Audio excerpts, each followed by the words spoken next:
जनगणना 2027 साठी प्रशासनाने जोरदार तयारी सुरू केली आहे.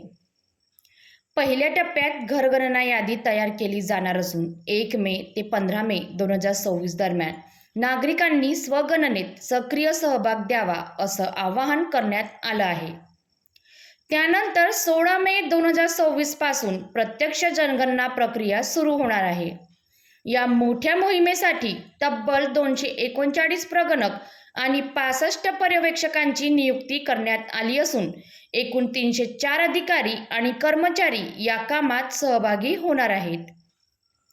तहसील कार्यालय कामठी येथे तहसीलदार तथा जनगणना चार्ज अधिकारी गणेश जगदाळे यांच्या मार्गदर्शनाखाली नायब तहसीलदार सारिका धात्रक, कृषी अधिकारी प्रणित गंगवाणे, विस्तार अधिकारी पंकज लोखंडे यांनी 3 दिवसीय 6 पथकांमध्ये विशेष प्रशिक्षण पार पडले, ज्यामध्ये जनगणनेचे महत्त्व, कार्यपद्धती आणि पहिल्यांदाच वापरल्या जाणाऱ्या डिजिटल ॲपचं सखोल मार्गदर्शन करण्यात आलं.